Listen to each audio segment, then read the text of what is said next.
మెడకు కంటి, గుండు పూసల హారం, చేతికి గాజులు, కాళ్లకు కడియాలు, మెట్టి, చెవులకు గుట్టకమ్మలు, ముక్కు పొడుగుతో మధ్య వయస్సు స్త్రీ మూర్తిలాగా హుందాగా ఎంతో స్ఫూర్తిదాయకంగా రూపొందించబడింది.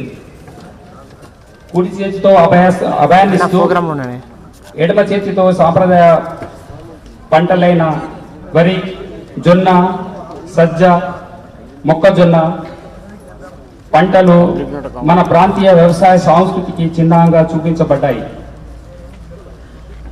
మన తెలంగాణ తల్లి కేవలం ఒక విగ్రహం కాదు, ఇది మన రాష్ట్ర ఆత్మ, మన సంస్కృతి, మన పోరాటాల ప్రతిబింబం.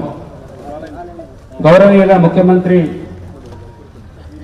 ముఖ్యమంత్రి గారు సచివాలయంలో ఈ మహోన్నత విగ్రహాన్ని ఆవిష్కరించిన తర్వాత ఇప్పుడు మన జిల్లా కేంద్రంలో మన కలెక్టరేట్లో ప్రాంగణంలో ఈ తల్లి విగ్రహాన్ని ఆవిష్కరించడంలో చాలా గౌరవకారణం.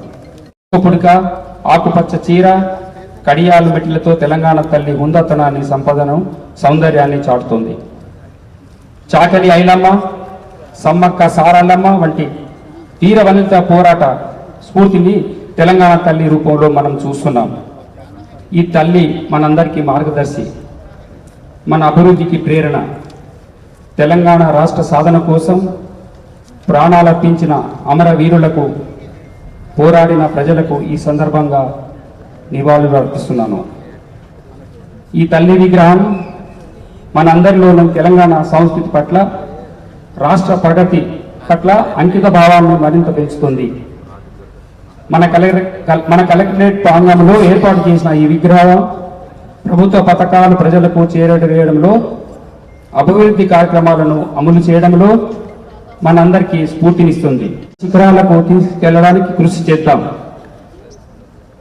ఈ కార్యక్రమాన్ని విజయవంతం చేసిన ప్రతి ఒక్కరికి నా ధన్యవాదములు. జై తెలంగాణ, జై హింద్.